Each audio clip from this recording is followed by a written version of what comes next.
There are few places that match the Colorado Plateau in terms of photographic potential, but despite living only a few hours away from the deserts of southern Utah, I've visited surprisingly little of it, something I hope to improve on over the next few years. This last winter, I returned with my friend Marshall for a quick weekend photo trip, and although it was a short one, consider it a deposit towards a much larger purchase I hope to make in the coming seasons.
Well, it is a balmy 18 degrees out this morning.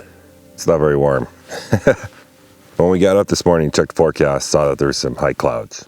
The Clear Outside app was actually predicting 100% coverage, high clouds. So we him-hawed around, decided ultimately probably better come out here and see what the conditions actually look like. So I got the camera set up here on composition that I scouted yesterday. For the most part, it's just taking advantage of this really colorful set of buttes here. That are rode away. They got these round dome shapes on them and awesome color bands everywhere. It goes from, grays to purples to reds back to grays. It's just layers upon layers, and it's gorgeous. In the foreground, I've got a couple capstone rocks, it looks like. And as the whole area is just kind of melted away, it's left these rocks down on the bottom of this kind of wash area here. So there's a couple harder sandstone capstones that I'm using as my foreground interest. There's one in particular that's right in the bottom corner of the frame, kind of anchoring it out. But more than that, there is this wash area that I'm set up on here. So there's kind of a nest curve in the foreground here. It comes out of one side of the composition and curves up into these buttes. And it's great that there's some clouds, so that there's some sky interest, but there's a ton of cloud over here where the sun's rising too. Just kind of snuffed out the light a little bit. So we didn't really get strong morning glow in the face of this composition. It's more or less like kind of when the sun peeks out in between a band of clouds, it lights up and gets warm for a second and then goes away. So I'm set up and focused, and I'm just kind of waiting to see what the light does and see if I get an opportunity to shoot. Not 100% sure that that's going to come, because there is a lot of high cloud out here and it could just be flat the whole time. Trouble is, you scout these things, in different conditions. Like last night, the sun was over there.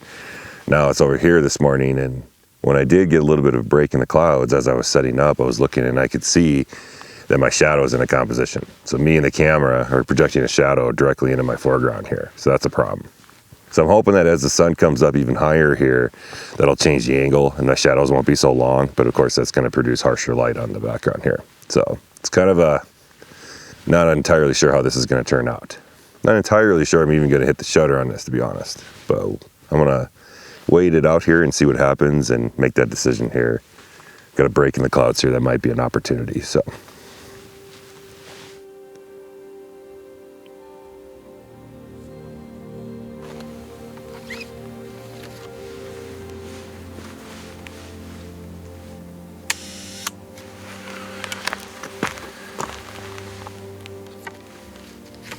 that's one exposure, and I was crouching down there to try to just keep my shadow from casting into the frame, or at least keep it as low on the frame as I possibly could. Seems like I was successful. I got this rock here in the foreground. I can kind of tell where the bottom of the composition is, so I just try to, but then I got to be able to hit the shutter, and my shutter release cable isn't very long, so we'll see how that worked out. But I am starting to get some more warm light here, so I'm gonna flip my film holder and expose the other side. I wanted to get at least one shot in the bag to make sure I had something, but now it looks like it's getting a little stronger, so I think it's even better. Trouble is light's constantly changing, so you got to keep metering the scene. And I picked a tone in the foreground here as my middle tone, and I can see that it's already come up a third of a stop more, just because the sunlight's hitting more now. So I gotta compensate for that. And that's gonna put me at f32 and a third. I'm shooting Fuji Velvia 50 right now. It's not quite as warm anymore, but I am gonna take this exposure.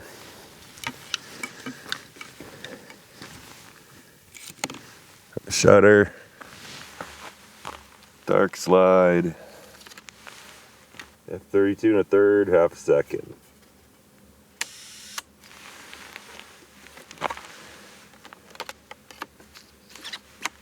So as the sun gets up here, it's starting to light the composition some more, but it's also changed the quality of the light. So it's a little harsher light. It's not quite as warm.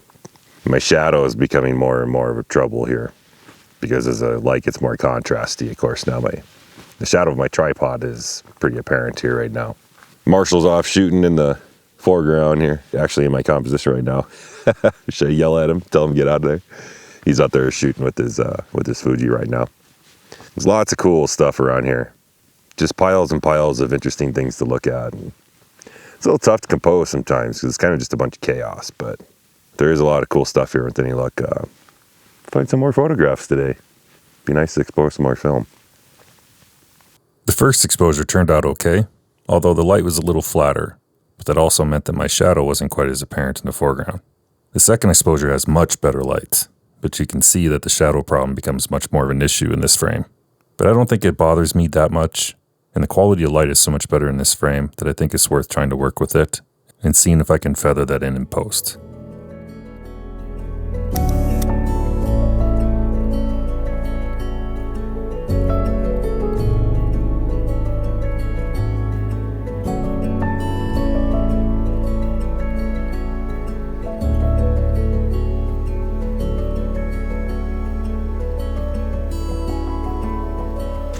There's Marshall. Hello, friends, fellow photographers. Photographers. We've attempted this morning. It was chilly. It was cold. We were mildly successful.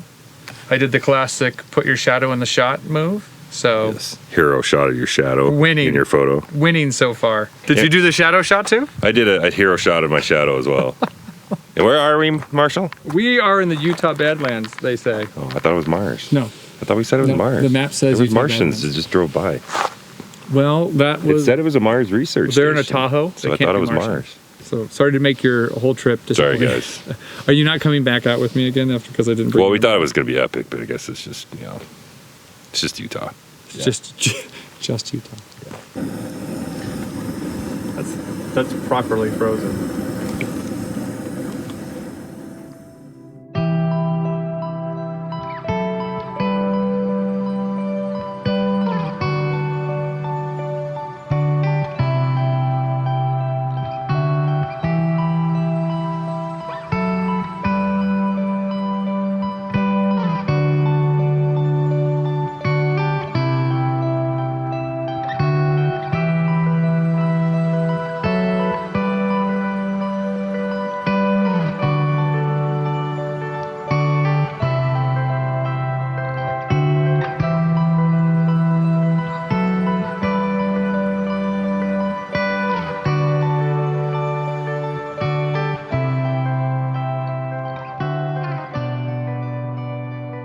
Well, as you can see, it is midday now. It's a lot brighter and the sun's higher in the sky. And this morning we had, pretty much full overcast all the way up until about noonish. And it's a little past noon now, and the sky is cleared where the sun is. So we're getting some direct light down here. And I'm set up now on a big, huge vista view overlook here that's actually pretty popular. It's got a gorgeous, gorgeous view. And it's just all this awesome erosion happening out in the foreground, and you can see the layers as it stacks down. It's just a gorgeous view. And I've set up here on a composition that's kind of got an arcing view that goes off, into some more and more and more eroded peaks over here. Some buttes that are kind of falling apart, and it's just all this really cool patterns and stuff. And I framed this up with a Chamonix 4x5, only I'm using my 6x12 Horseman film back, so I'm getting a panoramic crop of just this one view of the buttes and a bunch of texture and shapes and S-curves and stuff down here in the foreground. But I put in my 75mm Fujinon f5.6 lens, which gives me a pretty wide view here. And it's actually capturing the tops of the buttes, foreground. I got some of the background, some of the sky, and then there's this mountain range that's in the background. I'm actually including a pretty good chunk of that too. There's not a ton of color in this scene. There is, if you are here at the right time and you have the right lighting conditions, it can be really colorful. But being broad daylight like this right now, it's just kind of washed out. But it's really high contrast too, which seems to suit black and white. So I've loaded a roll of Delta 100 in the 6x12 back, and that's what I'm shooting right now. Now, because of the direction that I'm facing into these buttes and where the sun is, it is casting shadows down into the foreground of this composition, which I'm okay with. Get some directionality to the light, even though it is, high contrast and stuff. I'm okay with the shadows casting down into the foreground. And it's kind of more about the shapes anyway than it is having perfect detail everywhere in a composition. It's just about the light to dark contrast and everything. Fortunately, this is all like gray tones in the foreground, so it was really straightforward to meter. Just kind of take a reading on one consistent patch of tones, but that was middle gray. No filters or anything on this one. I thought about trying to use a red filter, but I didn't bring it with me. Yeah, I've been moving back and forth along this ridge line here. It's an absolutely beautiful cliff face. There's just all kinds of areas to walk out here and kind of play around with the foreground here and try to find compositions. Biggest challenge with this is the direction I'm facing. The sun is up over in the top corner here, so I get some lens flare if I'm not careful. So I've had to take the dark slide and just kind of shield it in front of the camera a little bit. Which, yeah, if you're not careful, you can get the top like this creeping into your photograph, but with the 6x12 back, I'm cropping just the middle section off anyway, so it shouldn't be a problem. A lens shade would be a nice addition to my kit. I just haven't gone there yet. So perhaps I'll have to go home and find myself one and put it in my kit bag, because it's been a couple times I've had this issue. So it's a beautiful subject, lots of interesting stuff. With any luck, these exposures will turn out. And with that, let's take a look at the film. The first frame turned out pretty well, and if I invert the video so we can see what's going on here. The sky did go just a hair bright, but I'm happy with the shadow detail. And it's possible that this frame may have benefited from a graduated ND, but I managed to capture enough detail without it.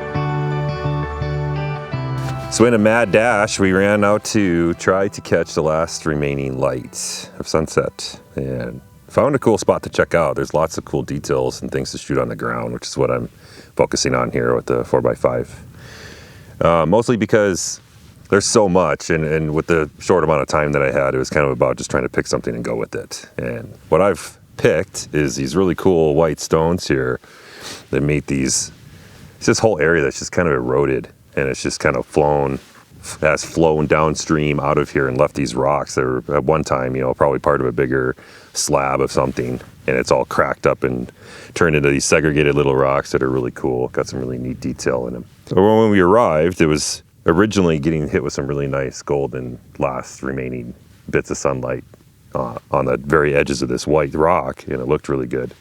Of course, now it's gone flat because I was focusing more on trying to just get the exposure instead of trying to get video of it.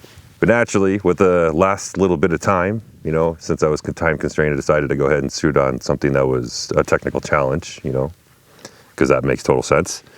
So what I'm shooting here is, there's kind of a general direction that these lines go in, and I've got these a little bit on the diagonal in the frame. I'm shooting a vertical composition, and I've tilted them a little bit so that it isn't just straight up and down. It's a little bit of a diagonal.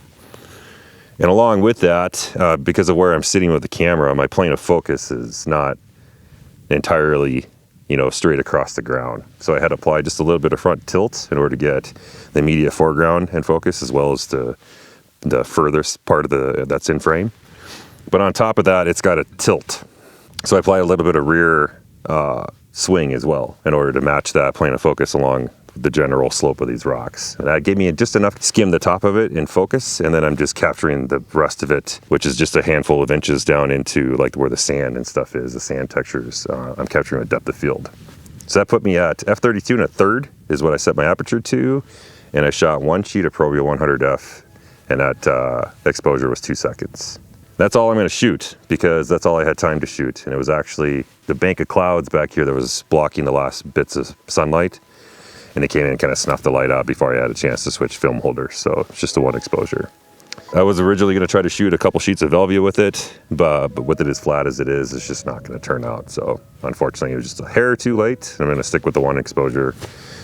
And with any luck, hopefully that turns out. But in any case, here's that shot. Let's take a look at the film.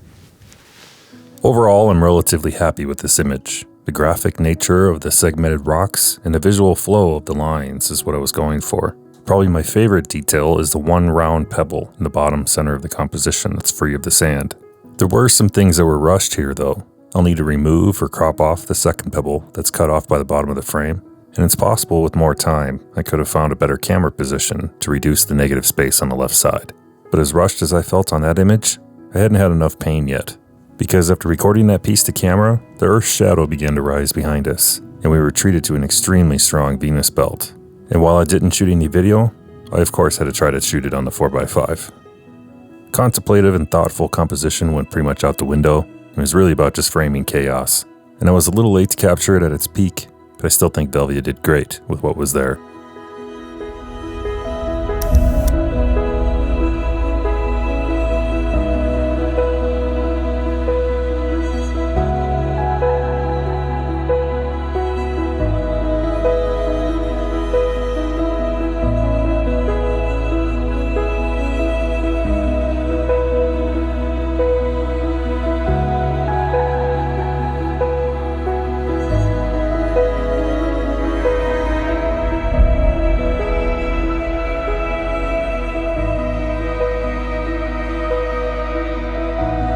Thanks as always for watching, and if you enjoyed this video, you can let me know by hitting that thumbs up button down below, and maybe while you're down there, consider hitting that subscribe button if you want to see more videos from me.